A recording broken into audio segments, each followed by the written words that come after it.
আমি ফেরদৌস হাসান মানিক। আমার বাড়ি পিরোজপুর জেলার নাজিরপুর উপজেলার শাঁখারীকাঠি ইউনিয়নের বুড়িখালী গ্রামে। তারপরে তিনি তার ফোন নাম্বার শেয়ার করেছেন। এরপর তিনি বলছেন, আমি প্রথমেই অনুরোধ করছি রাসেল ভাই, আমার ঘটনাটি যদি প্রচারের জন্য বেছে নেন, আমাকে দয়া করে বিষয়টি আগে অবগত করবেন। আমি অলরেডি আপনাকে জানিয়ে দিয়েছি।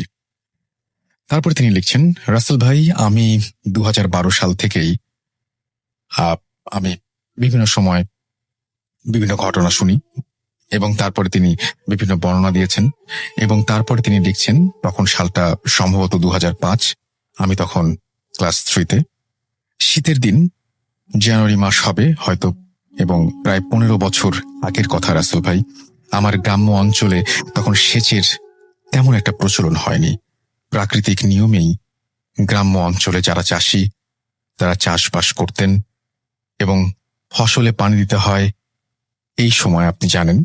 এবং এই ফসলে পানি দেয়া একটা নিয়ম মেনে চলতে হয়, যেটাকে আমরা গ্রাম্য ভাষায় বলি গণ। গণটা হচ্ছে অমাবস্যা পূর্ণিমাকে কেন্দ্র করে। ঘটনাটি আমার গ্রামের নজর আলী নামের একজনকে নিয়ে, যিনি মোটামুটি চাষাবাদের সঙ্গে যুক্ত ছিলেন। বয়স আনুমানিক তখন 50 থেকে 55 বছর হবে। দিনের বেলায় গ্রামের খালে পানি পাওয়া না গেলেও অমাবস্যার গণে রাতে খালে পানি আসে, যা ছোট খাল কেটে খেতে উঠানো হয়। তিনি একদিন খেতে পানি উঠানোর জন্য ফজরের আজানের সময় ঘণ্টাখানেক আগে ক্ষেতের উদ্দেশ্যে রওনা হন। বাড়ি থেকে ক্ষেত বেশ খানিকটা দূরে।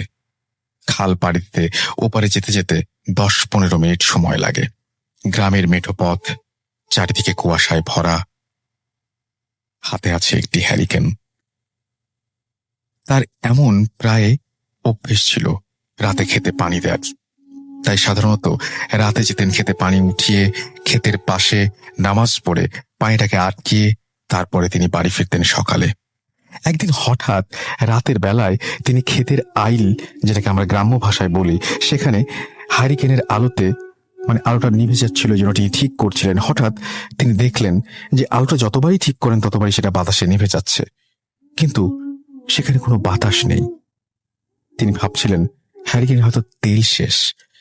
এমন 4-5 বার হবার পর তার ভুলটা ভেঙে গেল।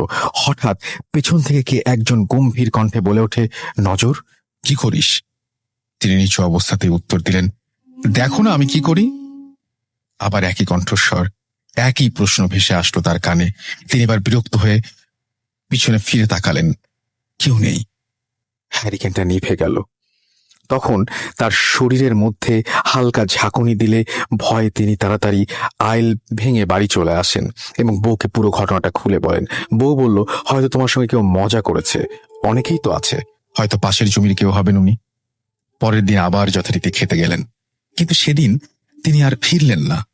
সকাল যায়, দুপুর আসে, তিনি আর বাড়ি ফিরছেন না। ক্ষেতের পাশেই ইলিয়াস নামে এক লোকের নার্সারি ছিল। উনি গাছে পানি দিতে উঠে হঠাৎ উচ্চ স্বরে চিৎকার দিয়েই অজ্ঞান হয়ে যান। তখন তার চিৎকার শুনে খালের ওপারে বাড়ির লোকজন তাকে ডাকাডাকি শুরু করে, কিন্তু কোনো উত্তর আসছিল না।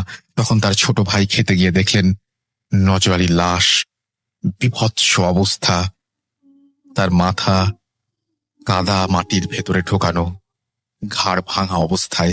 গ্রামে ঘটনাটি পুরোপুরি জানাজানি হলে সবাই তার বাড়ি থেকে লোকজন নিয়ে এসে লাশটিকে নিয়ে যায় এবং দাফনের ব্যবস্থা করে। ইলিয়াসের সেদিন থেকে জ্বর, 4-5 দিন বিছানায়। ঘটনাটি এখানেই শেষ হলে ভালো হতো, কিন্তু এটা মহামারীর মতো রূপ নিচ্ছিল আস্তে আস্তে। তার কবরটা যেখানে দেয়া হয় বাড়ির পাশের বাগানে, সেই বাগানের পাড়েই ছিল গ্রামের রাস্তা। মরে যাবার 7 দিন পর ওই বাড়ির রুস্তম নামে একজন লোক বাজারে চায়ের দোকান বন্ধ করে ফিরতে ফিরতে রাত প্রায় 12টা বেজে গেছে। ওই দিন যখন সে বাগানের পথ ধরে বাড়ি ঢুকবে, তখনই হঠাৎ চোখে পড়ল কবরের দিকে। সে যা দেখল, সে দেখার জন্য প্রস্তুত ছিল না। সে দেখল সাদা একটা গরু টর্চের আলোয় স্পষ্ট দেখতে পাচ্ছিল কবরের পাশে দাঁড়িয়ে কি যেন খাচ্ছে। টর্চ দিয়ে দেখতে দেখতেই গরুটা উধাও হয়ে গেল। উনি মোটামুটি ভালোই ভয় পেয়ে যান এবং কোনো মতে বাড়িতে এসে জ্ঞান হারিয়ে ফেলেন। তারপর থেকে সন্ধ্যার আগেই বাড়ি ফিরতেন, কিন্তু আরেকদিন হঠাৎ তিনি বাথরুমে যাওয়ার সময় উঠতেন এবং টর্চ নিয়ে তিনি উঠানের কানায় যখন যান তখন তিনি আবারও একটা অদ্ভুত দৃশ্য দেখেন এবং তাকে সেদিনও অজ্ঞান অবস্থায় ওই বাসার ওখানে পাওয়া যায়। লোকজন জানতে চাইলে তিনি বলেন, বাগান থেকে 10 ফুট উচ্চতায় সাদা কাপড় পরা কেউ একজন আমাকে ডেকেছিল। তখন তিনি চিৎকার করার অনেক চেষ্টা করেন। এক পর্যায়ে তিনি সাদা কাপড় পরা ওই অবয়বটা তার কাছে আসতে দেখে বিভৎস চেহারা দেখে জ্ঞান হারিয়ে ফেলেন। এরপর শুরু হয় কবরের পাশে রাস্তা দিয়ে চলাচলের সময় এই একই ঘটনা, শুধু একজনের সাথে নয়, একে একে সবার সাথে। আমার নিজের কাকাও একদিন প্রচন্ড ভয় পান। অনেক রাতে বাড়ি ফিরতেন তিনি এবং 5 মিনিটের পথ 2 ঘন্টায় শেষ হতো না এবং তিনি অবাক হয়ে যেতেন। এই কবর ঘিরে এরকম একের পর এক রহস্যজনক ঘটনা ঘটতেই থাকে। সে রুস্তম আলীর জ্বর হবার পর আস্তে আস্তে কিছুদিন পর তিনি মারা যান। একদিন আমার পরীক্ষা চলাকালীন সময়ে কবরের পাশে থাকা সাঁকো পার হচ্ছিলাম। আমার পেছন দিকে বন্ধু খালে পড়ে যায় এবং মাথা কাদার ভেতরে ঢুকে যায়। পরে হুজুরকে দিয়ে কবর বন্ধ করে দেয়া হয় এবং মিলাদ পড়িয়ে দিলে আস্তে আস্তে ঘটনাটা বন্ধ হয়ে যায়। এই ঘটনাটি একটি সত্যি ঘটনা এবং এটি কবরকে কেন্দ্র করে। বিশ্বাস না হলে খোঁজ নিয়ে দেখতে পারেন, আমার ঠিকানা দেয়া আছে। যদি ভালো লাগে পড়ে শোনাবেন ঘটনাটি। পড়ে শোনালে আরো ঘটনা পাঠাতে উৎসাহী হব। আমি আপনাদের আবারও বলে দিচ্ছি, ঠিকানাটি আপনারা খোঁজ নিতে পারেন।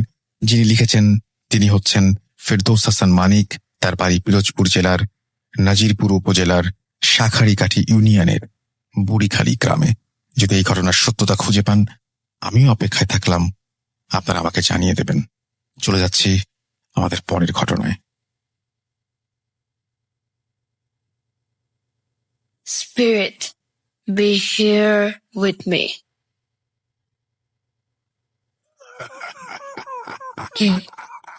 কে তুমি? Boot.com. The fear returns with Russell.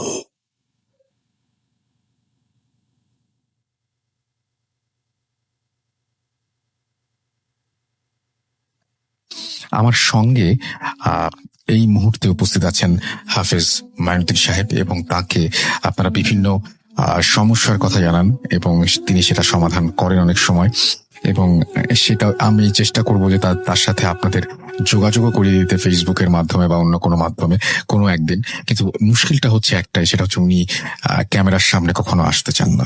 এটা একটা ঝামেলা আর কি।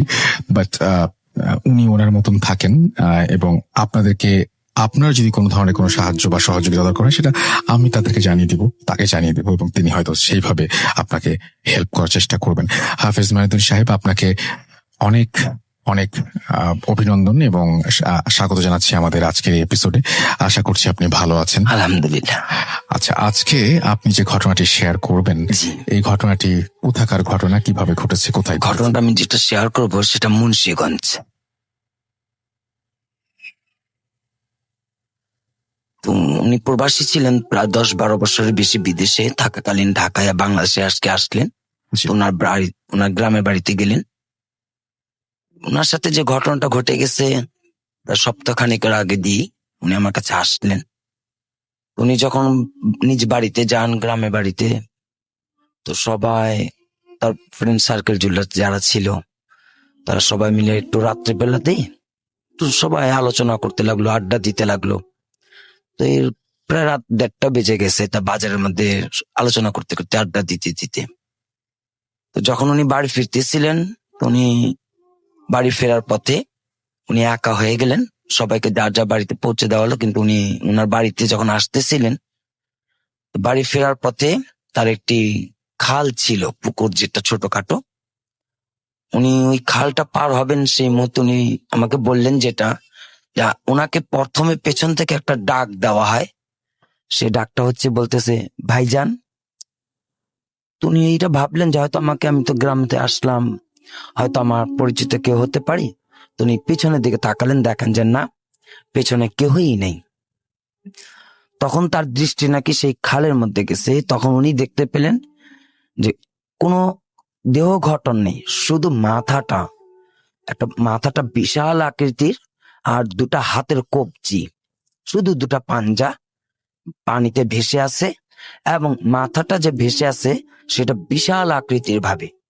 তার যে অবয়বটা, দেহ গঠনটা কিচ্ছু নেই, শুধু মাথা এবং দুটা হাতের কবজি পানির মধ্যে ভেসে আছে। ওটা দেখার সাথে সাথে উনি খুব ভয় পেলেন, এবং সেখানে উনি দ্রুত সেই জায়গাটা ত্যাগ করে উনি বাড়িতে গেলেন। তো বাসায় যে কাউকে কিছু বলবেন বা কাউকে কিছু জানাবেন সেটা তার ছিল না, সবাই ঘুমিয়েছিল। তো উনিও নিজ মনে দোয়া পড়ে বিছানায় ঘুমাতে গেলেন।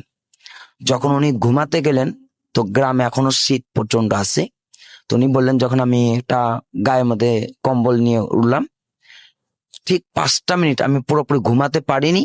5 মিনিট পর সেই কম্বল আমার মাথার থেকে সরিয়ে বলতেছে, ভাইজান।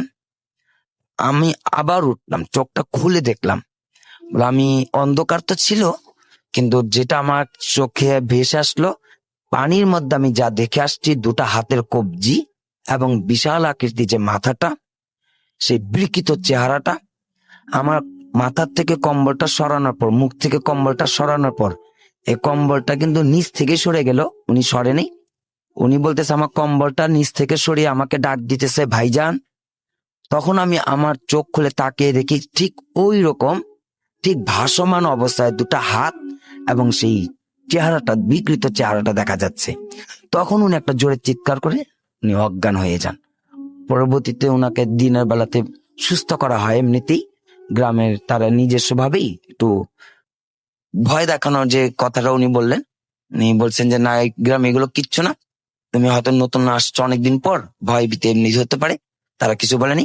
কিন্তু ঘটনা আবার সেদিন সন্ধ্যা রাত্রেতেই ঘটনাটি ঘটে। দিনের বেলাতে উনি খুব স্বাভাবিক ছিল। সবাই যখন ওনাকে বুঝালো যে এটা কোনো কিছুই না, তুমি হয়তো অনেক শুনছো গ্রামের বিষয়ে, স্বাভাবিক নিয়ে নাও, তো উনি দিনের সম্পূর্ণ সবকিছু তার ভালো ছিল এবং ঘুরতেও গিয়ে আসছে। সন্ধ্যার পরবর্তীতে ওনার শরীরটা খুব দুর্বল হয়ে পড়ে এবং উনি বলে যে আজকে আমি বাইরে যাব না, আমি সন্ধ্যার দিকে ঘুমিয়ে পড়বো।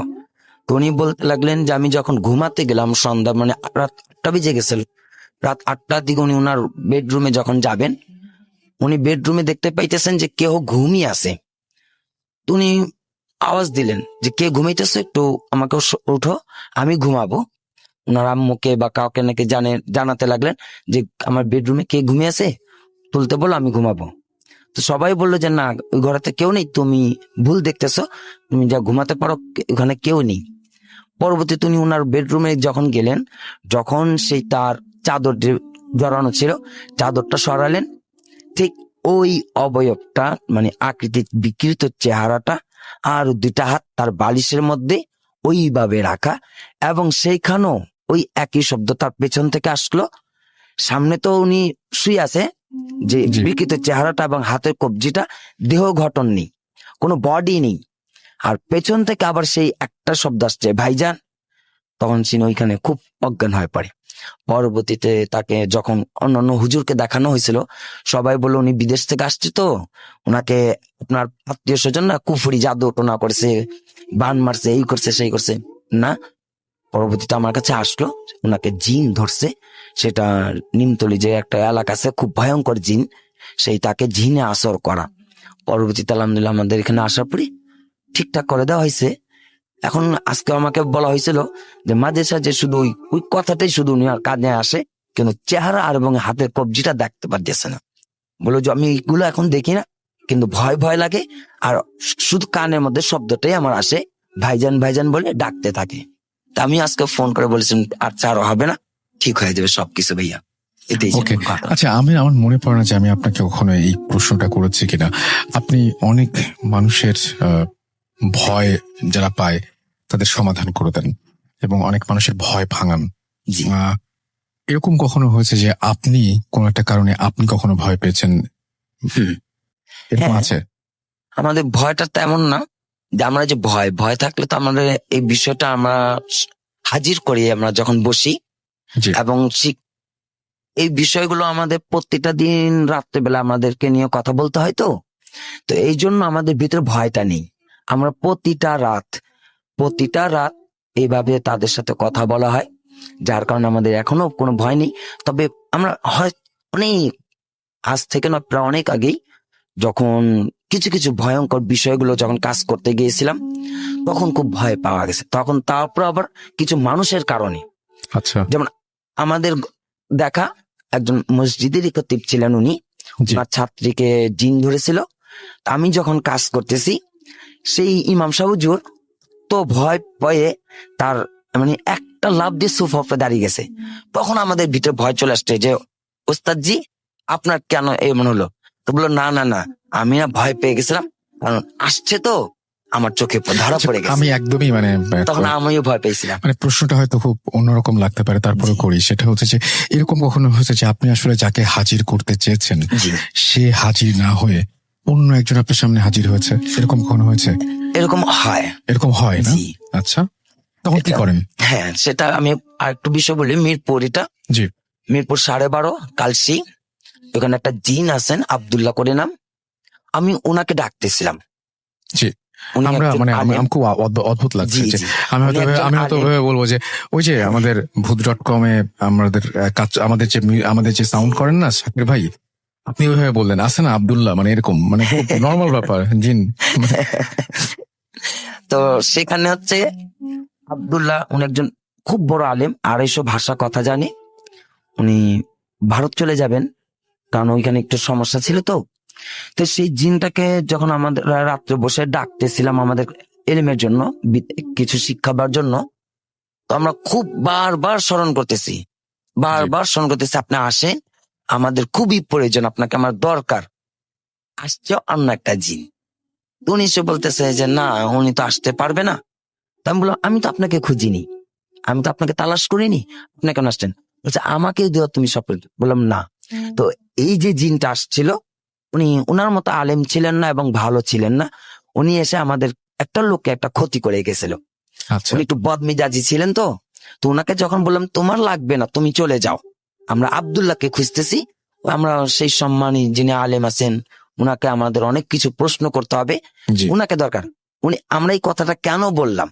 আর আমি বিশেষভাবে একটা জিনিস লক্ষ্য করেছি, জিনদের ভিতরে প্রচুর অহংকার, প্রচুর অহংকার। অর্থাৎ কিছু কথা বলবো, তাদের প্রচুর অহংকার এবং মেজাজ খুবই চড়া থাকে। একটু 19-20 হলেই কাউকে না কাউকে আঘাত করেই যায়। ওই আমি যখন ওনাকে ডাকলাম, তার ছোট একটা বাচ্চাকে এবং একটা মানুষটাকে মানে আঘাত করে গেছে। আজও পর্যন্ত সে ভুক্তভোগী চলতেছে। এখন ডাকলে সে আর আসে না, আচ্ছা, এখন আসে না। ওকে। আব্দুল্লাহ পর আসছিল, কিন্তু আমরা সমাধান আর পাইনি। অনেক ধন্যবাদ আপনাকে আমাদের সাথে এই ঘটনা শেয়ার করার জন্য, এবং আশা করছি যে আপনাদেরও ভালো লেগেছে এবং কেমন লাগলো সেটা অবশ্যই আমাদেরকে জানাবেন। আমি সবচেয়ে বেশি আপনার সাথে কানেক্টেড থাকবো ইমেইলের মাধ্যমে, তাই আরো একবার মনে করিয়ে দিতে চাই আমাদের ইমেল অ্যাড্রেসটা। আমাদের ইমেল অ্যাড্রেস হচ্ছে russell.booth.com@gmail.com। স্পেলিংটা হচ্ছে russell.bhott.com। এবং আপনারা যত সন্দেহই করেন না কেন, এই অ্যাড্রেসে যদি আপনি আমাকে ইমেল পাঠান তাহলে ভুল হওয়ার কোনো সম্ভাবনা নেই। সুতরাং আপনি চাইলেই এখানে কিন্তু আমাদের ইমেল পাঠিয়ে দিতে পারেন। সো দ্যাটস ইট, আমরা চলে যাব আমাদের পরবর্তী ঘটনায়। থ্যাংক ইউ, আপনাকে অনেক ধন্যবাদ মাইনুদ্দিন ভাই। Spirit, be here with me.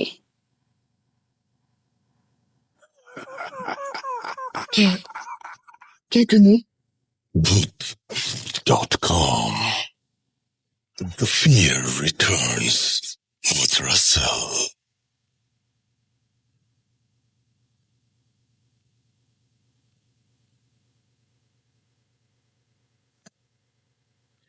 আরো একবার আপনাদের সবাইকে স্বাগত জানাচ্ছি, আমি রাসেল। শুনছেন ভূত.com, এবং এই মুহূর্তে আমার সঙ্গে উপস্থিত আছেন আমাদের আজকের অতিথি। আর তার একটা ঘটনা তো আপনাদের অবশ্যই শোনাবো, তবে তার আগে যেটা জানাতে চাই সেটা হচ্ছে আমাদের ইমেল অ্যাড্রেসটা আরো একবার মনে করিয়ে দিতে চাই। আমাদের ইমেল অ্যাড্রেস হচ্ছে russell.booth.com@gmail.com। এই অ্যাড্রেসে আপনার নাম, ঠিকানা এবং ফোন নাম্বার সহ আপনার জীবনে ঘটে যাওয়া বা আপনার জানা সেরা ঘটনা লিখে পাঠিয়ে দিন আমাদের কাছে। ঘটনার শুরুতে অবশ্যই উল্লেখ করুন যে ঘটনাটি আপনি স্টুডিওতে এসে শেয়ার করতে চান, নাকি আপনি চান আপনার ঘটনা আমরা পড়ে শোনাই? যারা দেশের বাইরে রয়েছেন তারা সরাসরি অডিও ক্লিপ পাঠাতে পারেন বা লিখেও পাঠাতে পারেন ঘটনাটি। আর আমার সাথে এই মুহূর্তে এই স্টুডিওতে যেই অতিথি উপস্থিত আছেন তার সাথে চলুন একটু পরিচিত হই। আপনার নামটা প্লিজ একটু বলবেন, আপনি কোথা থেকে আসসালামু আসছেন? আলাইকুম। আমার নাম মোহাম্মদ সানি। আমি আসছি উত্তরা থেকে। আমার গ্রামের বাড়ি বরিশালে। ওকে, তো আপনার ঘটনায় চলে যাই। আমার ঘটনাটা 2003 সালে, তখন আমি ক্লাস 3-তে পড়ি। আমার গ্রামের বাড়ি বরিশালেই, ওখানেই ঘটনাটা আমার ফ্যামিলির সাথে। তখন আমার একটা ছোট ভাই ছিল, আর বলে নেই আমার বাড়িতে অনেকগুলো ঘর, মাঝখানে একটি বড় উঠান, আর বাড়ির পিছনে একটি খাল। খালে আপনার ভাইয়ের বয়স তখন কত হবে তাও? আমার ভাইয়ের বয়স 2 বছর বা 2.5 বছর এরকম। তো আমার ঘরের পাশে একটা ঘর আছে, ওই ঘরে একটা দাদি থাকতো, তার একটা নাতনি আছে। তারা দুজনেই থাকতো। তার ছেলে মেয়ে যারা আছে সবাই মানে আপনার নিজে দাদি না? না, আমার নিজে তাই না, আমার আচ্ছা। ঘরের পাশে। জি। তো ওই দাদির ছেলে মেয়ে যারা কেউই থাকতো না, তারা অন্য জায়গায় চাকরি করতো, এইসবতে বাইরে থাকতো। আর দাদি আর নাতি ওখানেই থাকতো। উনি একটু মানে অন্য টাইপের, মানে সবাই ওনাকে একটু ভয় পাইতো। বলতো যে বাড়িতে যারা ছিল বাচ্চারা, তাদেরকে তার কাছে যেতে নিষেধ করতো সবাই, যে সে একটু তান্ত্রিক টাইপের এরকম কিছুটা। মানে ঝগড়া করতে কেউ যদি বাচ্চারা ওখানে যেত তাহলে নিষেধ করতো, যে বরদোয়া দিবে এরকম কিছু একটা। তো সবাই আর কি ওনাকে সবাই ভয় পাইতো। জি। তো একদিন আমার ছোট ভাই ওই দাদির লাগানো ফল গাছ থেকে পাতা ছিঁড়ে ফেলে। তো তখন এই নিয়ে দাদি অনেক বকাঝকা, গালিগালাজ এগুলো করা শুরু করে আমার আম্মাকে, আমার ছোট ভাইকে। এই সময় আমার একটা দুঃসম্পর্কে এক চাচা, সে বাড়িতে হঠাৎ এসে উপস্থিত হয়। সে গালাগালি এগুলো শুনে তারপর দাদিকে উল্টো আরো বেশি গালাগালি করে। সবাই তাকে নিষেধ করছিল যদিও গালাগাল না দেওয়ার জন্য, কারণ সবাই জানে যে সে একটু অন্য টাইপের। তো তারপর সে অনেক বেশি তাকে বকাঝকা করার পর দাদি এক পর্যায়ে মানে রেগে গিয়ে আমার ভাইকে এরকম একটা বরদোয়া টাইপের বলে যে শেষ হয়ে যাবে ও। তো এর কিছুক্ষণ পর, ঘন্টা খানেক পরে, আমার ছোট ভাইকে পাওয়া যাচ্ছে না খুঁজে। সারা বাড়িতে এদিকে ওদিকে খোঁজ করার পর পাওয়া যাচ্ছিল না। তখন আমাদের বাড়ির পাশে আরেকটা বাড়ি আছে, মানে ওই যে খালের কথা বললাম, ওই খালের ঘাটে ওই বাড়ি থেকে একটা আন্টি ছিল। উনি খালের ঘাটে যাইয়ে দেখে যে আমার ভাইয়ের লাশ ওখানে একটা বাঁশের সাথে বেজে আছে। তখন আর কি সবাই জানাজানি হলো। আমার আম্মা খুবই কান্নাকাটি করতেছিল, সবাই বাড়িতে একদম অন্যরকম একটা অবস্থা। আমার ভাইকে দাফন টাফন করা হলো। এর পরের দিন আমার এক ফুফা আমাদের ঘরে ঘুমাচ্ছিল। তখন রাত 2টা-1টার দিকে সে ওয়াশরুমে যাওয়ার জন্য আমাদের ঘরের পিছনে, যেখানে খাল ছিল, খালের একটু আগে আমাদের পাকের ঘর, ওখানে বসে মানে ওয়াশরুমে ওখানে গিয়েছিল। তারপর ওর পাশেই হচ্ছে যে ওই যে দাদির কথা বললাম, ওনার একটা পেয়ারা গাছ ছিল। তো উনি ওখানে যখন বসেছিল, তারপর হঠাৎ করে উপরে তাকানোর পর দেখে যে পেয়ারা গাছের পাশে একটা সাদা শাড়ি পরা একটা বুড়ো টাইপের এক মহিলা একটা বাচ্চা কোলে নিয়ে দাঁড়াই আছে। এরপর আমার ওই ফুপা এক চিৎকার দিয়ে বাসায় চলে আসে, সবাইকে বলে ঘটনাটি। এরপর আর কি, যদিও ওই দাদির নামে আর তেমন কেউ কিছু বলে না, কারণ যদিও কারো কাছে কোনো প্রমাণ নেই, কিন্তু সবাই তাকে ভয় করতে এই পর্যন্ত। এরপর 3-4 বছর পর আমার দাদি, ওই যে দাদির কথা বলতেছি, ওই দাদি মারা গিয়েছে।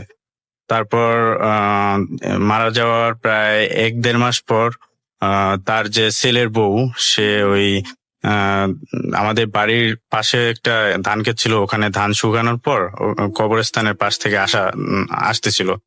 তো এরপর দেখে যে কবরের উপর মানে ওই দাদি বসে আছে এবং তাকে ইশারা দিয়ে ডাকছিল। এরপর ওই আমার যে চাচি আর কি, দাদির বউ, উনি ভয় পেয়ে অন্য সাইড দিয়ে দৌড়ে বাড়িতে চলে আসে, সবাইকে এটা নিয়ে বলে যে এইভাবে ওনার শাশুড়িকে দেখছে কবরের উপর। তো এরপর থেকে ওই কবরের আশেপাশে তেমন কেউ আর যায় না ভয়ের জন্য। তো এই ছিল আমার ঘটনা। অনেক ধন্যবাদ আপনাকে আপনার ঘটনার জন্য, এবং আশা করছি যে আপনি খুবই নার্ভাস ছিলেন পুরোটা সময়, এবং আপনি বলছিলেন যে এটা আপনার ফার্স্ট টাইম মাইক্রোফোনের সামনে, right? G.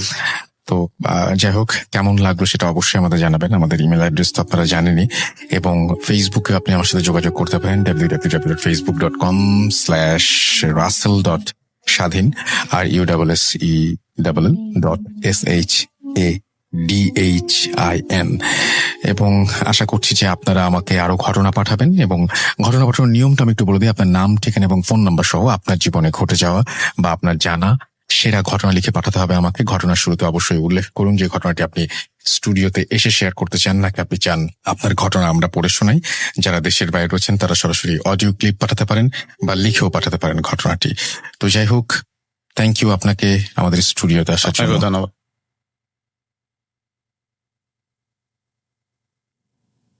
Spirit, be here with me.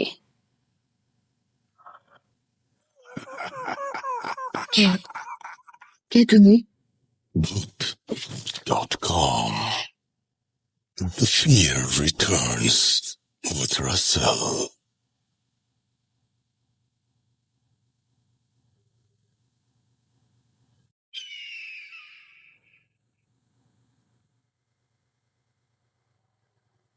Welcome back, you are listening to ভূত.com এবং আমি রাসেল আছি সাথে, এবং আশা করছি পুরোটা সময় আপনি আমাদের সাথে ভালো আছেন এবং এনজয় করছেন ভূত.com এর প্রতিটি স্টোরি। আমি এখন যেটা করব সেটা হচ্ছে আমাদের সঙ্গে আরো একজন নতুন অতিথি আছেন, তাকে আপনাদের সাথে পরিচয় করিয়ে দেবো। আপনার নামটা প্লিজ একটু বলবেন, কোথা থেকে এসেছেন সেটা কাইন্ডলি একটু বলবেন। ধন্যবাদ রাসেল ভাই। আমি মোহাম্মদ শাহিদ হোসেন হৃদয়, ধানমন্ডি থেকে এসেছি। আপনাকে অনেক ধন্যবাদ এবং সেই সাথে আপনাকে আমন্ত্রণ জানাচ্ছি আমাদের ভূত.com এ। আমি শুরুতে একটু জানিয়ে দিই যে যেমন উনি ধানমন্ডি থেকে এসেছেন, আমি শুধু ধানমন্ডি বলবো না, পুরো বাংলাদেশ, পুরো পৃথিবী যে প্রান্তেই আপনি থাকেন না কেন, আপনি কিন্তু কানেক্টেড থাকতে পারেন ভূত.com এর সাথে। কিভাবে? আপনার ঘটনা পাঠিয়ে এবং আমাদের ফেসবুক পেজে আপনি যে কোনো সময় ভিজিট করতে পারেন। আমাদের সাথে ইমেইলে কানেক্টেড থাকতে পারেন। আপনার ঘটনা পাঠাতে আমাদের ইমেল অ্যাড্রেসটা মনে রাখুন। আমাদের ইমেল অ্যাড্রেস হচ্ছে russell.booth.com@gmail.com। এখানে আপনার নাম, ঠিকানা এবং ফোন নাম্বার সহ আপনার জীবনে ঘটে যাওয়া সেরা ঘটনা লিখে পাঠিয়ে দিন আমাদের কাছে, বা আপনার জানা সেরা ঘটনা লিখে পাঠিয়ে দিন আমাদের কাছে। ঘটনার শুরুতে অবশ্যই উল্লেখ করুন যে ঘটনাটি আপনি স্টুডিওতে এসে শেয়ার করতে চান, নাকি আপনি চান আপনার ঘটনা আমরা পড়ে শোনাই। যারা দেশের বাইরে রয়েছেন তারা সরাসরি অডিও ক্লিপ পাঠাতে পারেন বা লিখেও পাঠাতে পারেন ঘটনাটি। আমি চলে যাব আমাদের পরবর্তী ঘটনায়। শুনি আপনার ঘটনা। ধন্যবাদ রাসেল ভাই। আমি এখন যে গল্পটি বলতে যাচ্ছি সেটি আসলে ছোটবেলায় আমার দেখা একটি ঘটনা। সেটি আপনার নিজের দেখা? জি, আচ্ছা, নিজের দেখা একটি ঘটনা। সেটি ঘটেছিল আপনার পুরান ঢাকা নবাবগঞ্জে। আমি ছোটবেলায় ওখানেই জন্ম নিয়েছি ওখানেই নবাবগঞ্জে, এবং সেখানে নবাবগঞ্জ এরিয়ায় নীলাম্বর শাহরোডে 5 নং নীলাম্বর শাহরোডে একটি বাসা ছিল, সেখানে আমি ছোট থেকেই থাকতাম। তো বাসাটার গল্পটা বলার আগে আমি বাসার বর্ণনাটা আগে আপনাকে দিতে চাই। মেন রোড দিয়ে ঢুকতেই যে গেটটা ছিল, সেই গেট দিয়ে ঢোকার পরে প্রথমে একটা অ্যাপার্টমেন্ট সিস্টেমের ছিল, 5 তলা অ্যাপার্টমেন্ট। ঠিক অ্যাপার্টমেন্টটা ছিল আপনার মেন গেট দিয়ে ঢুকলে হাতের ডানে, এবং তার সোজা ছিল একটা গলি, যেই গলি দিয়ে আপনার কিছু টিন শেডের বাড়ি ছিল, জি, এবং আমি সেই টিন শেড বাড়িতে ছোটবেলায় থাকতাম। তো ওখানে 2টা সারি ছিল, ডান দিকে ছিল 5টা এবং বাম দিকে ছিল 5টা টিনের জি। ঘরগুলো। এবং ঠিক যখন ওই গলির প্রথমেই ছিল আপনার 3টি টয়লেট, যার জি, জি। মধ্যে কর্নারটা ছিল একদম অফ। সেটা আমি ছোটবেলা থেকেই বন্ধ দেখছি, কিন্তু কেন বন্ধ সেটা কেউ কখনো বলেনি। তো 3টে টয়লেট শেষ হওয়ার পরে যে একটি কল ছিল, চাপ কল, সেখানে 10টা ফ্যামিলি ওইখান থেকে পানি নিত। কিন্তু কলের ঠিক এই জায়গাটা সামনের দিকেই ছিল মাঝামাঝিতে একটি ডাব গাছ, এবং ডাব গাছের সাথে একটা কারখানা ছিল, যেটা আপনার 2 ভাই মিলে, একজন কারখানার অর্ধেকে আপনার ওয়ালেট তৈরি করতো এবং অর্ধেক তৈরি করতো টুপি। তো ঠিক তার এই কারখানার ডাব গাছ এবং ওই কারখানাটার এই সাইডে যেই রাস্তাটা ছিল, একটা চিপা গলি, ওই গলিতে দিনের বেলাতেও কেউ ঢোকার মতো সাহস পেত না। কেন ভাই? কারণ অনেকে বলে যে গলিটা নাকি ভালো না। আচ্ছা। যে যখনই গেছে কখনো ভয় পেয়েছে, রাতের বেলায় উল্টো পাল্টা স্বপ্ন দেখতো, এরকম অনেক কথাই সেখানে প্রচলিত ছিল। এবং যখন পাকিস্তান আমলের আগে ওই জি, যেখানে ব্রিটিশ আমলে। কারখানাটা ছিল সেখানে ধরেন আপনার একটা মন্দিরও ছিল। সেটা ওই জি। বাসারই যারা পুরনো ছিল তারা বলেছিল এখানে একটা মন্দির ছিল, দেশ হওয়ার পরে সেগুলো তুলে নিয়ে চলে গেছে, তখন এখান থেকে যে বসবাসের উপযোগী হয়ে ওঠে। তো মেন ঘটনায় আসি। সেই 10টা ফ্যামিলির মধ্যে ডান পাশের মধ্য যে রুমটা ছিল, সেখানে একটা মেয়ে বাস করত, তার নাম ছিল নার্গিস। তো আমরা সবাই তাকে নার্গিস আন্টি বলেই ডাকতাম। তো দেখা যাচ্ছে যখন আমি ক্লাস 3-তে পড়ি, এই ঘটনাটি তখন থেকেই শুরু হয়। আমি একদিন স্কুল থেকে যখন আসি দুপুর 2টা বাজে, তখন দেখি আন্টি ঠিক দৌড়ে যে কর্নারের বন্ধ বাথরুমটা ছিল তার পাশে একটা পাইপ ছিল, পাইপটা বেয়ে সে ওখানে যে টিনের যে ছাদগুলো থাকে সেখানে উঠে যাচ্ছে। তো আমি প্রথমে একটু ভয় পেলাম, কি ব্যাপার উনি উঠে যাচ্ছে আর এভাবে বেয়ে বেয়ে কিভাবে উঠে যাচ্ছে। পাইপটা উঠতে গেলেও কিন্তু একটু ধরে সেইভাবে উঠতে হয়, বা এক পা টয়লেটের গেটের এখানে পাড়া লেখে একটা সাপোর্ট দরকার পড়ে, বাট তিনি এমনি এমনি উঠে যাচ্ছেন। তখন আমার না খুব ভয় লাগলো, কারণ তখন আমি এমনিও ছোট, দেখলেই খুব গা শিরশির করে ওঠে। তো ঠিক সেখানে যে কারখানার 2জন ছিল, 2 ভাই, তারা খুবই শক্তিশালী ছিল। তো তারা তাকে টেনে নামানোর চেষ্টা করছে, বাট পারতেছে না। তো 3-4 জন মিলে দেখলাম তাকে টেনে ধরে নিয়ে যাচ্ছে, কিন্তু কেউ তার শক্তিতে কুলিয়ে উঠতে পারতেছে না। তো জিনিসটা খুব ভয়, সবাই বাড়ির জড়সড় হয়ে গেল এবং সে এমন ভাবে চিৎকার দিচ্ছে, মনে হচ্ছে চিৎকারটা তিনি দিচ্ছেন না। মানে আমি যদি কোনো কথা বলি, আমার পিছন থেকে কেউ যদি আপনার করে সাউন্ড করে, ঠিক সাউন্ডটা ঠিক এইরকম মনে হচ্ছে, একটা অন্যরকম আর্তনাদ চিৎকারের সাথে। তো তখনই আমার আম্মু আমাকে দেখে ধরে নিয়ে বললো যে তুমি রুমের মধ্যে ঢোকো। আমি রুমের মধ্যে ঢুকে গেলাম। তো তাকে নিয়ে রুমের মধ্যে বেঁধে রাখা হলো একটা দড়ি দিয়ে, বাট দড়িটাও পর্যন্ত ছিঁড়ে গেল, এতটুকু তার গায়ে শক্তি। বাসার সবাই খুব ভয় পাচ্ছে কি হচ্ছে। তো দড়ি ছিঁড়ে 2-3 জনকে ধাক্কা দিয়ে সে আবার বের হয়ে যায়, এবং আবার বের হয়ে ঠিক যে বাথরুমের উপর দিয়ে ছাদে উঠে যেতে লাগলো। তখন যে পারছে সবাই তাকে ধরে টরে নিয়ে এসে পাশের রুম থেকে একটা ছিকল ছিল, যেটা কোরবানির সময় ওই 2 ভাই মিলে গরুটাকে আটকে রাখতো যাতে চুরি টুরি না হয়ে যায়। তো তারা ওইটা দিয়ে তাকে বেঁধে রাখলো, দড়ি ইউজ করলো, সবকিছু দিয়ে বেঁধে রেখে করে দিল। ঠিক বিকালবেলা পাশের একটা মসজিদ থেকে একজন ইমাম সাহেবকে আনা হলো। তো ইমাম সাহেব যখন আসলো, এসে বললো যে আমি যখন রুমের মধ্যে ঢুকবো, ঠিক একজন শক্তিশালী লোক আমার সাথে থাকবেন তাকে ধরার জন্য, একজনের বেশি থাকবেন না। তো যেই বলা সেই কাজ। তো ওই কারখানারই একজন এসে তাকে পিছন থেকে ধরে রাখলো এবং হুজুর তার সামনে এসে বসলো। এটা আমি মানে ভিতরে কি হয়েছিল সেটা উনি বাহিরে আসার পরে সেটা শুনেছিলাম তার কাছ থেকে, কারণ আমি সেই মসজিদে ছোটবেলায় আপনার আরবি পড়তাম। তো তিনি যখন বাহিরে এসে বলল যে আসলে এটা আমার কিছু করার নেই, কারণ সময় এখন শেষ হয়ে গেছে, এটা তাকে অনেক আগে থেকেই তাকে ধরেছে। বলতেছে কি ধরেছে, এটা বলছে যে এটা একটা বদ জিন, যেটা তাকে না নিয়ে ছাড়বে না। এবং আমি অনেকভাবেই মানানোর চেষ্টা করেছি, সে কোনোভাবেই মানবে না, কারণ তার ভিতরে যা কিছু আছে এখন সব প্রায় নষ্টের দিকে। সে তার হাতে হয়তোবা সর্বোচ্চ কয়েকদিন সময় আছে এবং সে তাকে নিয়েই যাবে। যদি বড় বড় কবিরাজও আনা হয় তাহলেও এটাকে রিকভার করার কোনো অপশন নেই। তো সবাই এটা খুব চিন্তিত হলো, কান্নাকাটি করলো। তো 2 দিন ধরে সে এইরকমই মানে ছোটাছুটি করতে থাকলো, সবাই বেঁধে রাখে, এই করে রাখে। কিন্তু হুজুর যাওয়ার টাইমে বলেছিল আমি আপনাকে যেই চালের গুঁড়োটা দিয়ে গেলাম এটার সাথে কিছু ময়দা মিক্স করে আপনি ঠিক ও যে খাটটাতে বসে আছে খাট থেকে 2 হাত বরাবর আগে নিয়ে ওই চালটা করে দিবেন, সে সেখান থেকে বের হবে না। সে ছোটাছুটি করবে, ভাঙচুর করার চেষ্টা করবে, কিন্তু সে বের হবে না, ওই জায়গার মধ্যেই থাকবে। তো 2 দিন পর হঠাৎ করেই তিনি একটু সুস্থ, সবাইকে ডাকতেছে যে মা এখানে আসো। আমরা বারান্দা থেকে সব শুনতে পারতেছি সে তার মাকে ডাকতেছে। তো তার মার সাথে বাড়ির আশেপাশে যে কয়জন ছিল তারাও গেল, আমিও সেখানে গেলাম।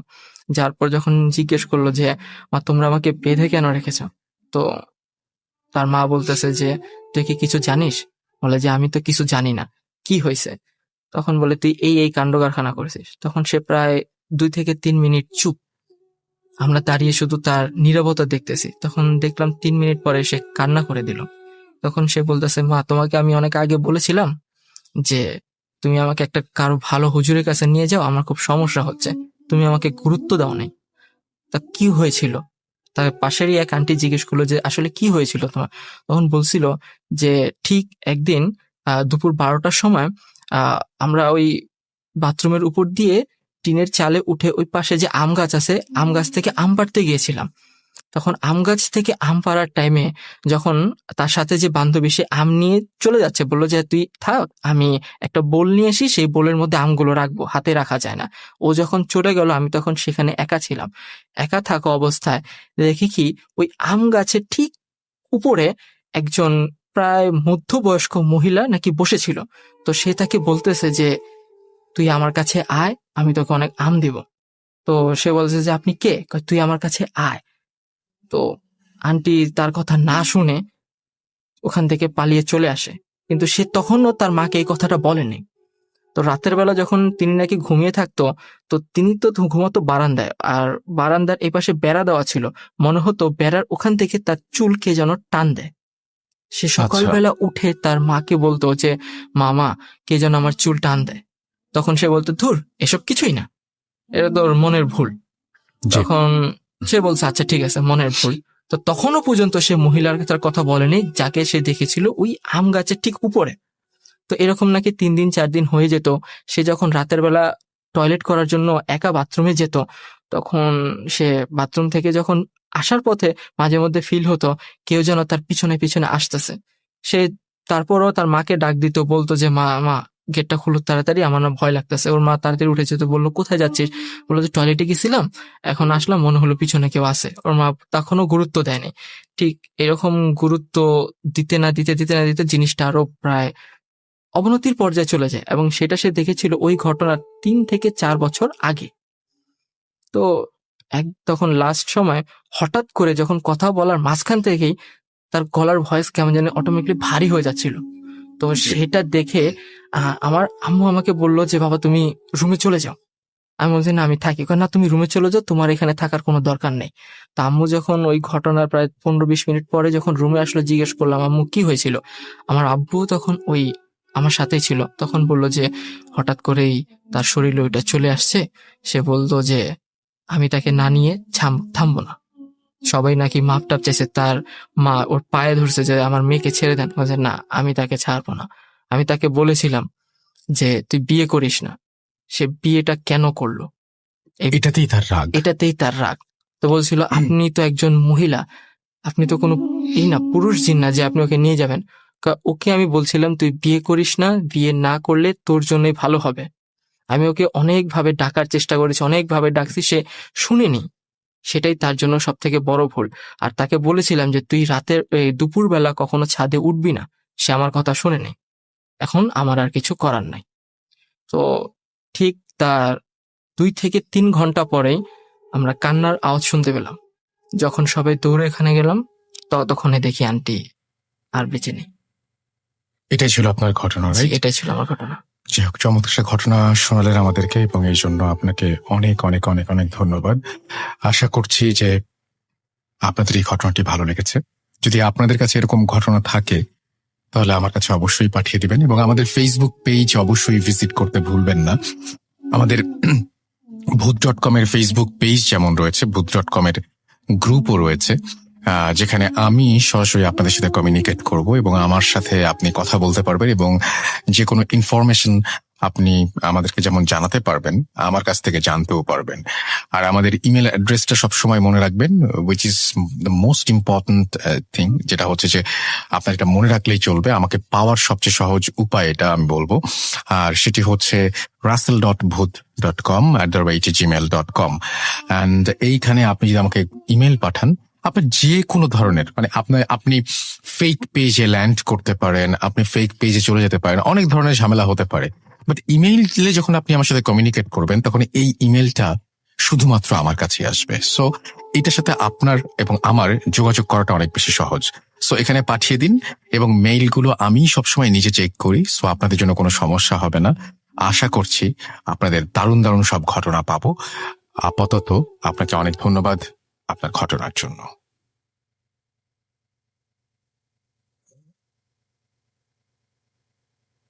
Spirit, be here with me.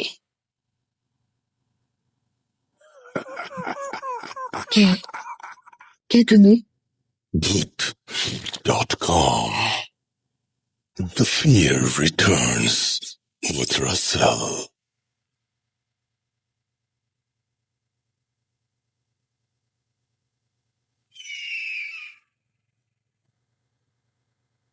Welcome back. আপনাদের সবাইকে আরো একবার স্বাগত জানাচ্ছি। আমি রাসেল, শুনছেন ভূত.com, এবং ভূত.com এ আমাদের সঙ্গে এই মুহূর্তে আছেন আফনান ভাই। আমরা তার ঘটনা শুনবো, তবে তার আগে জানিয়ে দিই আমাদের ইমেল অ্যাড্রেসটা। আমাদের ইমেল অ্যাড্রেস হচ্ছে russell.booth.com@gmail.com। এখানে আপনার নাম, ঠিকানা এবং ফোন নম্বর সহ আপনার জীবনে ঘটে যাওয়া বা আপনার জানা সেরা ঘটনা লিখে পাঠিয়ে দিন।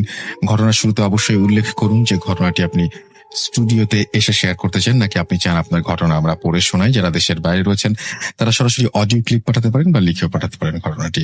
এটা কমপ্লিটলি আপনার ব্যাপার, আপনি কিভাবে ঘটনা পাঠাবেন।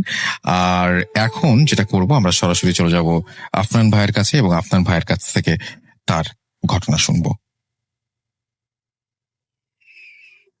থ্যাংক ইউ রাসেল ভাই, আমাকে আবার সুযোগ দেওয়ার জন্য।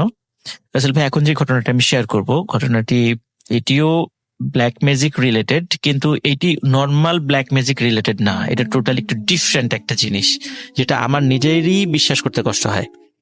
তো ঘটনাটির সময়টা 88 যে বন্যাটা হয়েছিল এর ঠিক পরবর্তীকালীন সময়। এই ঘটনাটির যে প্লেস সেটি হচ্ছে ফরিদপুর জেলার বোয়ালমারী উপজেলার চাপাধার বিল নামে একটা জায়গা আছে। আমার দাদাবাড়ি ফরিদপুরে, তো যার কারণে আমি ওই চাপাধার বিল ওদিকে আমার আত্মীয় স্বজন আছে, ও ওনাদের কাছে মুখে মুখে এই ঘটনাটি আমি শুনেছিলাম। পরবর্তীতে হালকা ছোটবেলা শুনেছিলাম, তো পরবর্তীতে এটি আরো একটু গভীরভাবে বিষয়টা আমি শুনেছি। তো সেই ঘটনাটি আজকে আপনাদের সাথে আমি শেয়ার করব। তো 1988 সালের পরে, মানে তখন তো মোটামুটি অত্র এলাকা টোটালটাই বন্যায় প্লাবিত হয়ে গিয়েছিল। তো বন্যা যখন শেষ হয়ে যায়, অনেকেরই ঘর বাড়ি, অনেকে ওই বন্যার সময় অনেক দূরে চলে গেছে, বেশ কিছু জায়গা ফাঁকা টাকা হয়ে যায়। তো একসময় হয় কি, বন্যার ঠিক পরে ওই ফকির গোছের একজন লোক আসেন ওই এলাকায়। তো লোক আসেন, ওই সময় কিন্তু লোকজন ওনাদেরকে খুব মানে ভক্তি করত, সম্মান করত। দেখা যেত যে ওই ফকির অনেককে পানি পড়া দিচ্ছে, কাজ হয়ে যাচ্ছে, অনেকে দোয়া নিতে যেত, কাজ হয়ে যেত। এই জন্য অনেকের একটা ভক্তির একটা জায়গা ওনার প্রতি সৃষ্টি হয়। তো এর মধ্যে এই ঘটনা সপ্তাহখানেক হওয়ার পর হঠাৎ একটি শিশুর ডেড বডি পাওয়া যায় বাসার বাইরে। মানে রাতের বেলা সবাই শুয়েছিল সবার সাথে, কিন্তু মানে সকালবেলা ডেড বডি পাওয়া যায়। কিন্তু রাসেল ভাই, ডেড বডিতে কিন্তু কোনো চিহ্ন নাই, মানে শরীরে কোনো চিহ্ন নাই যে কিভাবে মারা গেছে, সাপে কেটেছে না কিভাবে মারা গিয়েছে, বা কেউ গলা টিপে মেরেছে বা কিভাবে, কোনো চিহ্ন নেই, একদম স্বাভাবিক। এবং দেখে মনে হচ্ছে সে মারা যায়নি, সে জীবিত, কিন্তু আসলে মারা গিয়েছে। এখন এটা কেন, কিভাবে মারা গেল, পরিবারের লোকজন কিছু বুঝতে পারছে না। চিন্তা করছে হয়তো বা রাতের বেলা ওই কোনো কারণে বের হয়েছিল আমাদেরকে না জানিয়েই, হয়তোবা বাইরে গিয়ে ভয় পেয়েছে বা কোনো কারণে মারা গিয়েছে, এটাই মনে করেছে। তাছাড়া অন্য কেউ আর কিছু মনে করেনি। এই ঘটনা রাসেল ভাই সপ্তাহ 2-3 পরে আবার একই টাইপের একটা ঘটনা ঘটে, একটি বাচ্চা মারা যায়। সেখানেও একই অবস্থা, মানে শরীরের কোনো চিহ্ন নাই, কিচ্ছু নাই। তো এরকম ঘটনা যখন ঘটতে থাকে তখন এলাকার লোকজন, তখন ওনারা বলেন যে এলাকায় মনে হয় পিশাচের আবির্ভাব ঘটেছে। এখন অন্য মুরব্বীরা বলছে যে আচ্ছা, পিশাচ যদি হবে তাহলে তো ওই ছেলের রক্ত খাবে, মাংস খাবে, এরকম বলতেছে। তো কিছুই না, নিশ্চয়ই অন্য কোনো কারণে মারা গেছে, এইভাবে বলছে। কিন্তু রাসেল ভাই 1টা 2টা 3টা 4টা যখন এরকম 10-12টা বাচ্চা মারা গেল, তখন কিন্তু এটা সবার একটু টনক নড়েছে যে কি ব্যাপার, এটা এরকমটা হচ্ছে কেন। আর ওদিকে কিন্তু ওই তান্ত্রিকের কাছেও তারা গিয়েছে যে কি ব্যাপার বলেন তো, বলে যে তোমাদের এখানে এরকম, সেই বলেছে যে একটা পিশাচ আসছে, তোমরা এটা করো, এরকম গরু কুরবানি দাও, খাসি কুরবানি দাও, এটা করো ওইটা করো, এরকম রিচুয়াল করো, এরকম সে এই বিষয়গুলো বলতো। তো দেখা যেত এটা বলার পরে মাসখানেক বন্ধ থাকতো, পরে আবার শুরু হতো, বলে তাহলে আবারও এটা করো। তো এরকম রাসেল ভাই চলছিল এই বিষয়টা। তো এর মধ্যে ওই গ্রামের একজন লোক ফরিদপুর সদর হসপিটালে যায়। ফরিদপুর সদর হসপিটালে যায়, ওনার একজন দুঃসম্পর্কের আত্মীয়, উনি হসপিটালে ছিলেন, তাকে দেখার জন্য যায় আর কি। তো দেখার জন্য গেলে উনি কোনো কারণে ওই দিন রাত্রে আর আসতে পারেন নাই, ঝড় বৃষ্টির সময় ছিল, রাত্রে আসতে পারেন নাই। তো আত্মীয় স্বজন বলে যে এত রাত্রে যেহেতু যেতে পারবে না, তো আজকে রাত্রে আমাদের সাথেই থেকে যাও, হসপিটালেই থাকো, আমরা তো আসি আত্মীয় স্বজন, কালকে সকালে যাও। উনি বলে আচ্ছা ঠিক আছে, একদম স্বাভাবিকভাবে উনি বলে আচ্ছা ঠিক আছে আমি থাকি। তো উনি গভীর রাত্রে রাসেল ভাই, উনি একটু ওয়াশরুমে যাওয়ার দরকার হয়, উনি ওয়াশরুমে যাচ্ছেন, হঠাৎ করে দেখে কি হসপিটালে ওই একজন ইসের আবির্ভাব করছে, ওই যে সেই তান্ত্রিক আসছে। তান্ত্রিক এসে একজন রোগীর সাথে কি যেন কথা বলে হাতে কি যেন দিয়ে উনি চলে গেলেন। উনি চিন্তা করে যে কি ব্যাপার, ওই তান্ত্রিকটা এখানে আসছে। উনি আর তেমন কিছু মনে করেন নাই। তো তারপর পরের দিন সকালে চলে যান। তো পরবর্তীতে উনি বাড়িতে ফিরে গিয়ে ওই তান্ত্রিকের সাথে দেখা হয়, বলে যে আপনাকে দেখলাম হসপিটালে, গেছিলেন কেন, এরকম মানে এমনি নর্মালি বলছে। তখন বলার পরে বলে যে তুমি ওখানে কি করতে।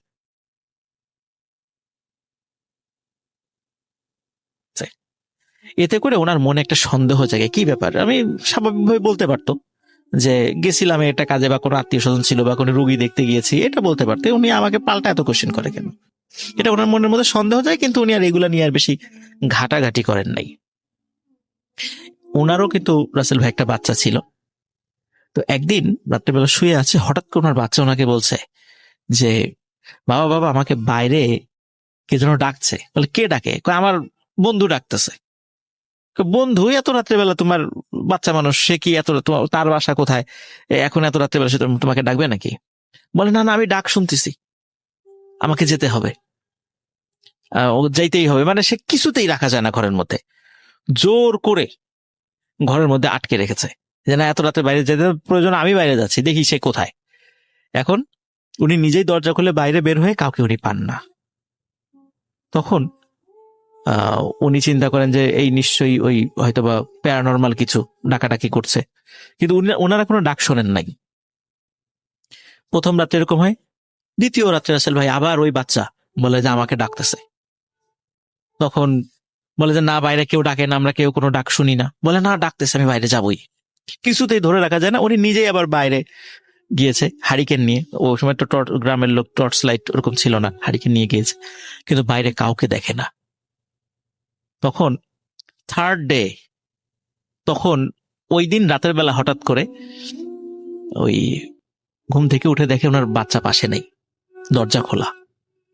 ওনার তাড়াতাড়ি করে হারিকেন নিয়ে বের হয়ে বাড়ির থেকে একটু বাইরে গিয়ে দেখে ওনার বাচ্চা পড়ে আছে মাটির উপরে, এবং ঠিক অন্যান্য বাচ্চা যেভাবে মারা গিয়েছিল ঠিক একই রকম ভাবে সেও মারা গিয়েছে।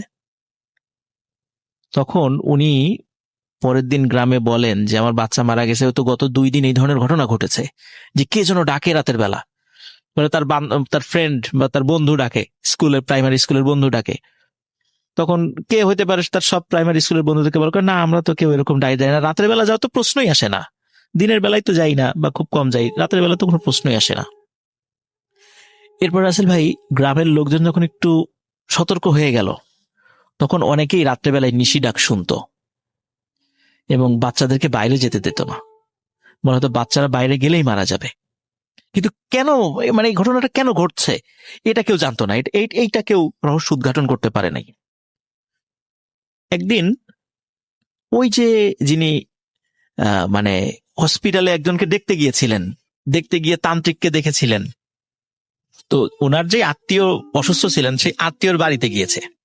আত্মীয়র বাড়িতে যাওয়ার পরে সুস্থ হয়ে গেছে, বিভিন্ন কথা হচ্ছে, কথার একটা পর্যায়ে ওনার আত্মীয় বলেন যে আমার পাশের বেডে না, মানে পাশের রুমের বেডে একজন খুব মানে অসুস্থ রোগী ছিল, তো ডাক্তার বলেছে তার বাঁচার আশা শেষ। এমনি বয়স্ক মানুষ, হঠাৎ রাতারাতি সে সুস্থ।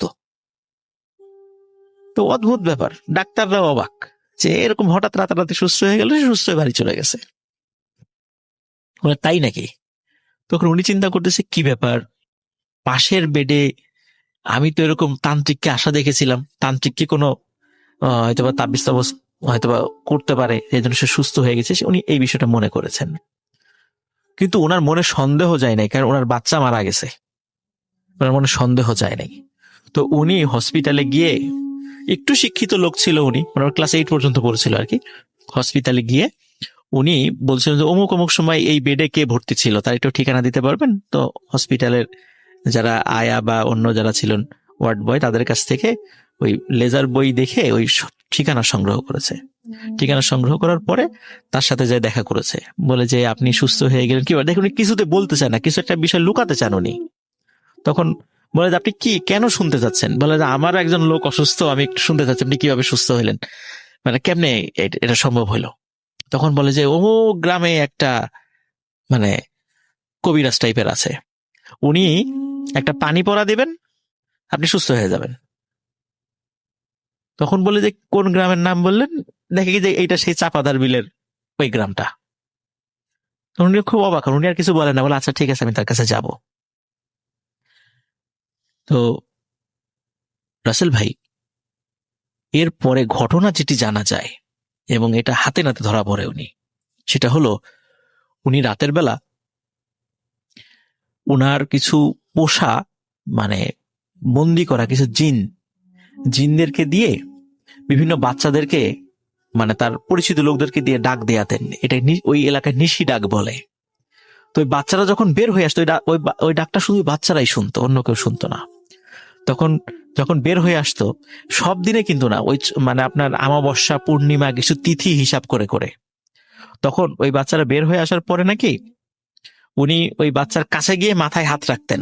হাত রাখার সাথে সাথে ওই বাচ্চা মারা যেত, ভয়ঙ্কর ব্যাপার তো এটা। সাথে সাথে মারা যেত।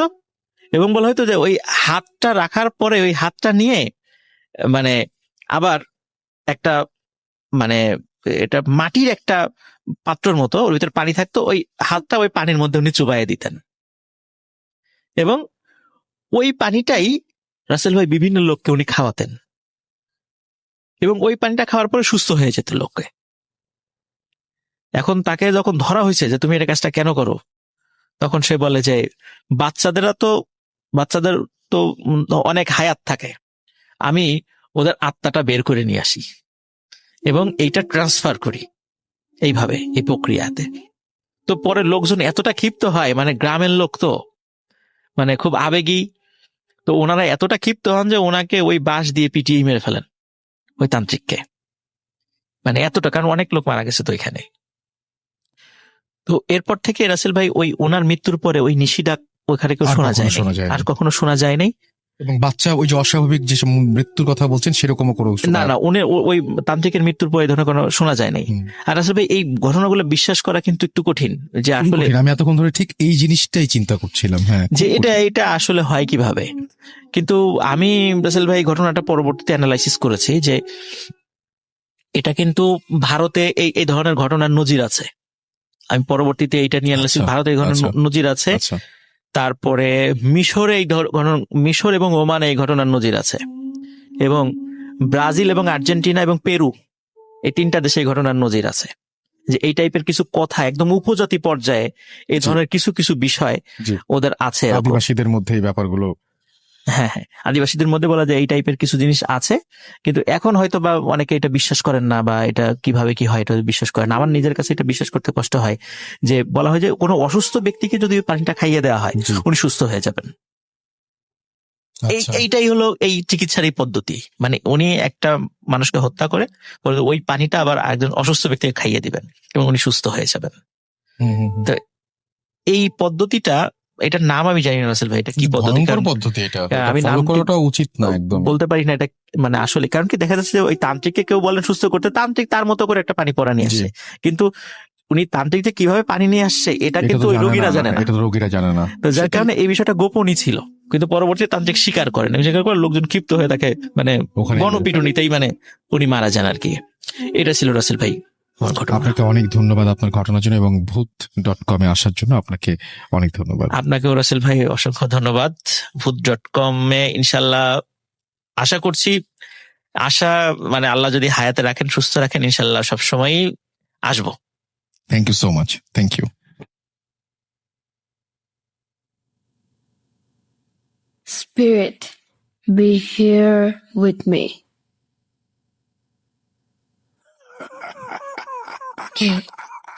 কে তুমি? Boot.com. The fear returns with Russell.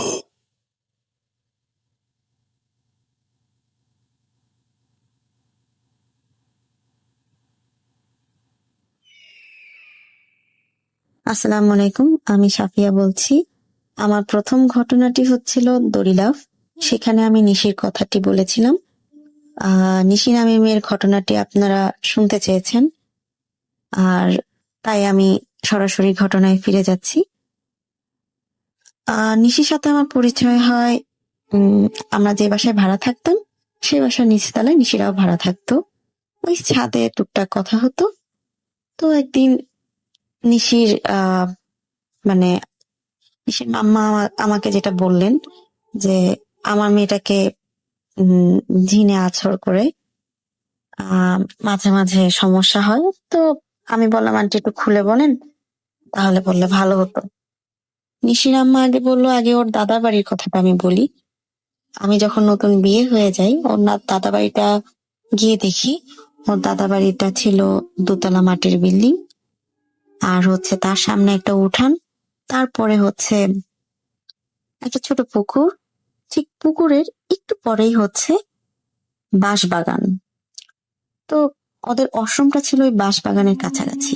তো নিশির মা নতুন বউ হয়ে যখন ওই বাড়িতে গেলেন, তো তখন উনাকে ওই আশ্রমে যাওয়ার জন্য কাউকে না কাউকে সাথে নিয়ে যেতে হতো, কারণ অনেক দূর, অনেক রাতের বেলা গেলে একটু ভয় লাগে, স্বাভাবিক। তো এরকম বছর এক যাওয়ার পর যখন নিশি ওনার পেটে আসলেন, তখন সবাই ওনাকে মানা করতেন যে দেখো এত সাহস দেখিও না, একা একা কখনো আশ্রমে যাবে না। তো নিশির মা একদিন মনে করলেন না, বছর খানিক হয়ে গেল, এখন তো একা যাওয়া কোনো ব্যাপার না, আমি এখন অন্ধকারেও রাস্তা চিনবো, যে আমি কিভাবে যেতে হয় আমি বুঝবো। তো কোনো একটা কারণে একদিন উনি নিজেই চিন্তা করে বসেন যে না, আর কাউকে ডাকবো না, এখন আমি মোটামুটি চিনি জানি, আমি একাই যেতে পারবো। যাই হোক, আন্টি হাতে হারিকেন নিয়ে ঠিকই গেলেন, কিন্তু ফেরার পথে হঠাৎ ওনার মনে হলো যে ওনার ঠিক পায়ের কাছ দিয়ে কোনো কালো বিড়াল দৌড়ে গেল। উনি একটু চমকে গেলেন, ভয় পেলেন ঠিকই, চমকে গেলেন। উনি তখন আয়াতুল কুরসি পড়তে পড়তে রুমে ঢুকলেন। উনি ওটাকে এত পাত্তাই দেননি যে এটা নিয়ে কোনো ইস্যু হতে পারে। যাই হোক, তিনি কিছুদিন পর খেয়াল করলেন যখন উনি একা থাকেন, ওনার কেন যেন মনে হয় ওনার আশেপাশে কেউ আছে। যখন উনি আয়নায় তাকান, তখন ওনার কেন জানি মনে হয় ঠিক আয়নার দিকে উনি একা না, ঠিক তার আয়নার দিকে তাকালে মনে হতো যে পিছনে কেউ আছে। আর কখনো যদি উনি মানে মানে আছে না যে এক জায়গায় একা হেঁটে যাচ্ছে, একা হাঁটছে, ওনার একা পায়ের শব্দ, কিন্তু মনে হতো যে আরেকজন যদি পাশে হেঁটে যায় তখন তার পায়ের শব্দটাও উনি শুনতে পাচ্ছেন, কিন্তু আসলে তো ওনার সাথে কেউ নেই। এই ব্যাপারটা উনি কার সাথে শেয়ার করবেন এগুলো চিন্তা করতে করতে উনি ভাবলেন না, ওনার শ্বশুর বাড়িতে উনি একজন মানুষই পেয়েছেন যিনি একটু নামাজি, মানে একটু কোরআন তেলাওয়াত এগুলো নিয়ে থাকেন। এটা হলো ওনার শ্বশুর মশাই, মানে নিশির দাদা। ওনার সাথে উনি সবকিছু শেয়ার করলেন। তখন নিশির দাদা চিন্তা করলেন যে না, ব্যাপারটা ভালো না, কেমন একটু খারাপের দিকে যাচ্ছে। তো নিশির দাদা দেরি না করে উনি একটা হুজুরের কাছে গেলেন। গেলে হুজুর খালি একটা পানি পড়া দিলেন যে আপনার মানে বাচ্চা না হওয়ার আগ পর্যন্ত আপনি এই পানি পড়াটা খেয়ে যাবেন, আর কখনো একা যাবেন না। আর বাচ্চা যখন হবে আপনার সন্তানটিকে আপনি সাবধানে রাখবেন, চোখে চোখে রাখবেন। এই যাক, নিশি হলো।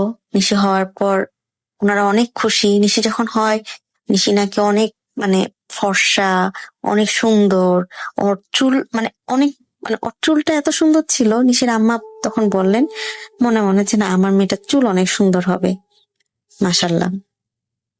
সত্যি আমি তো নিশিকে দেখেছি, নিশি সত্যি খুব সুন্দরী একটা মেয়ে। ও দেখতে অনেক সুন্দর। ওর চুলের প্রশংসা সবাই করে। ওর চুল হাঁটুর নিচ পর্যন্ত, মানে অনেক বড়, অনেক লম্বা চুল। আমি ওর মানে চুল দেখে মানে সারাক্ষণ অবাক হয়ে থাকতাম যে এত সুন্দর চুল কারো থাকে, খালি ভাবতাম। আচ্ছা, কিন্তু নিশির একটা সমস্যা আমার একটু লাগতো, কেমন যেন একটু মানে ওর দিকে ভালো করে তাকালে মনে হতো যে ওর ঘাড়টা, মাথাটা একটু নুইয়া থাকে, মানে একটু কুঁজু হয়ে থাকে। সব ঠিক, মানে ওদিকে জানি কেমন একটু কুঁজু হয়ে থাকে। এটা নিয়ে আমি আসছি, এটারও একটা কারণ আছে। আচ্ছা, আমি নিশির কথায় আবার ফিরে যাই। নিশির শৈশবকাল, অনেক ছোট নিশি তখন, প্রায় 1-2 বছর। সে তখন হাঁটতে পারে, কথা বলতে পারে আদো আদো। তো উনি একদিন নিশিকে নিয়ে ওই পুকুরে গিয়ে গোসল করলেন। গোসল করে ফেরার পথে হঠাৎ নিশি ভুলেই মনে হয় দৌড়ে একটু মানে ওই বাঁশ বাগানের ভিতরে চলে গেলেন। উনি নিশির পিছন পিছন গেলেন, নিশিকে বুকে ঝুঁকে নিয়ে আসছিলেন। তো নিশির মনে আরো আগ্রহ জাগে যে মা কেন আমাকে যেতে দিল না, আমি আমি কেন গেলাম না, আমাকে আমি তো ওখানে একটু খেলার জন্য যেতেই পারি। তো নিশির মা, নিশি তো অনেক ছোট, ওকে বোঝাতো যে তুমি যেও না, একা যাবে না, আমাকে নিয়ে যাবে, যেখানে যাবে আমাকে বলে যাবে।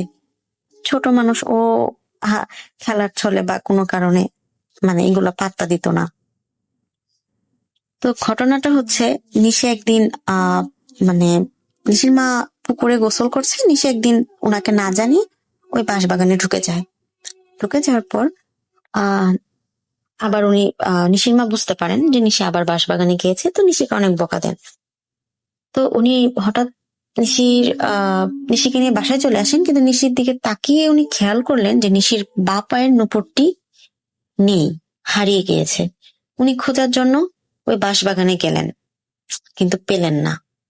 উনি সারা বাড়ি খুঁজলেন, পেলেন না। ওনার কাছে একটু সন্দেহ মনে হলো। নিশিকে বললেন, তুমি এটা কি হারিয়েছো, নাকি খুলে ফেলেছো, নাকি কাউকে দিয়ে দিয়েছো? নিশি বলল, মা আমার মনে নেই। তো মনে নেই এটা ওনার কেন যেন মনে হচ্ছিল না, যে উনি বুঝতে পারছেন না যে কিছু একটা হয়েছে, নুপুরটা হারাবে কিভাবে।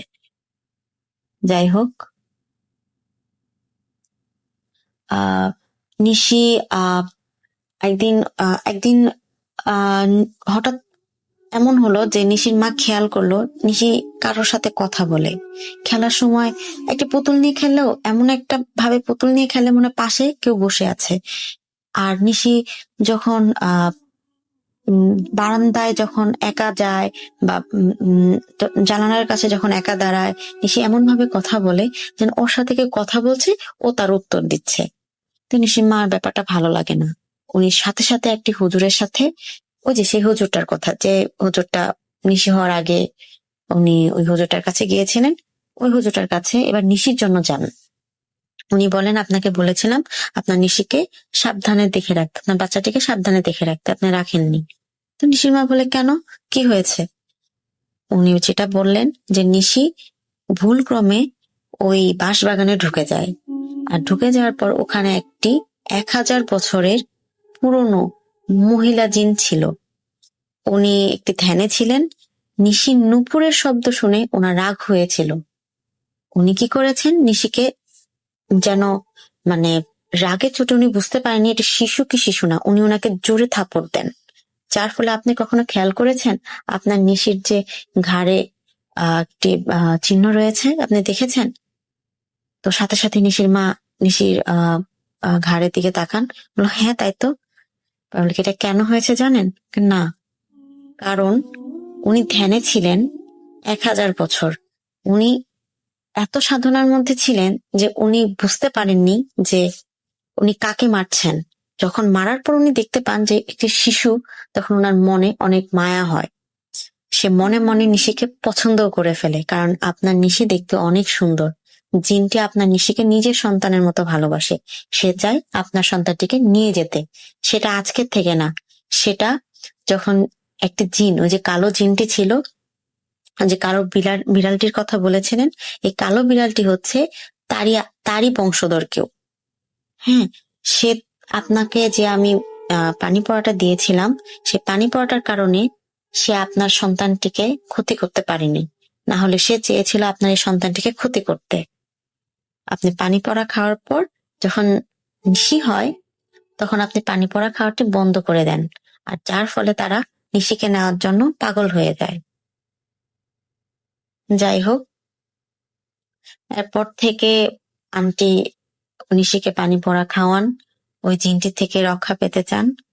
কিন্তু জিনটি নিশিকে এত ভালোবাসেন যে উনি এখান থেকে মুক্তি চান, মানে মুক্তি দিলেও উনি যাবেন না এমন অবস্থা।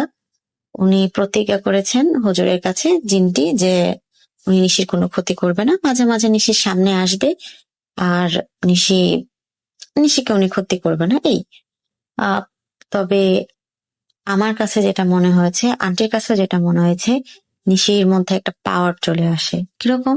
যে ও কিছু অগ্রিম কথা বলতে পারে, মানে এটা আমার জীবনে ঘটবে সে বলে দিতে পারতো বা গেস করতে পারতো যে এটা হবে বা এটা উচিত না, যেটা আমার দড়িলাভ ঘটনাটিতে আমি বুঝতে পেরেছিলাম বা আমি আপনাদের বোঝাতে চেয়েছিলাম যে ও আমাকে কি একটা মেসেজ দিতে চেয়েছিল, যেটা আমি বুঝতে পারিনি তখন। হলে হয়তো আমার ওই দুঃখের দিনটা আসতো না। এই ছিল নিশির ঘটনা। বাসা পরিবর্তন হওয়ার পর নিশির সাথে আমার আর কথা হয়নি, দেখা হয়নি। আসলে ওই জিনটি ততদিন পর্যন্ত নিশির সাথে থাকবে যতদিন না নিশির 18 বছর পূর্ণ হবে। জানি না এখনো কি ওই জিনটি ওর সাথে আছে না নাই। যাই হোক, আপনারা জানতে চেয়েছিলেন ঘটনাটি, আমি আপনাদের সাথে শেয়ার করলাম। ভালো থাকবেন, আল্লাহ হাফেজ। আরো একবার আপনাদের সবাইকে স্বাগত জানাচ্ছি, আমি রাসেল। শুনছেন ভূত.com এবং দেখতে দেখতে আরো একটা এপিসোডের সমাপ্তি। আশা করছি যে এই এপিসোডটি আপনাদের অনেক বেশি ভালো লেগেছে, আনন্দ দিতে পেরেছে। যে মানুষগুলো এখানে ছিল তাদেরকে আপনারা ভালোবেসেছেন এবং তাদের ঘটনা আপনাদেরকে ভয় দেখিয়েছে যেমন, আনন্দ দিয়েছে তেমন। তো যাই হোক, আজকের মতো এখানেই শেষ করব। কথা হবে আবারও আগামী শুক্রবার, এবং সেই পর্যন্ত সবাই ভালো থাকুন, সুস্থ থাকুন, মোস্ট ইম্পর্টেন্টলি স্বাধীনে থাকুন। এবং আমার যেটা মনে হয় যে আপনাকে যেটা বলতে চাই যে আমাকে ঘটনা পাঠান আরো বেশি করে। আমাদের যে ঘটনা, সেই ঘটনা পাঠানোর জন্য আপনাকে আমার ইমেল অ্যাড্রেসটা মনে রাখলে চলবে। আমাদের ইমেল অ্যাড্রেস হচ্ছে rasel.booth.com@gmail.com। এছাড়া আমাদের ফেসবুক পেজ ভিজিট করুন, আমাদের গ্রুপ আছে, সেই গ্রুপে আপনি লিখে পাঠান আমাদেরকে। আমরা আপনার অপেক্ষায় আছি আপনার কথা শোনার জন্য, এবং সরাসরি এখানে আমি আপনাকে অ্যান্সার করব। সো আমার সাথে সরাসরি কথা বলতে পারবে, এবং যে কোনো পরামর্শ দিলে আমি সেই পরামর্শটা আমি চেষ্টা করব এক্সিকিউট করার। তো যাই হোক, আজকের মতো এখানে শেষ করছি। কথা হবে আবার শুক্রবার। টাটা।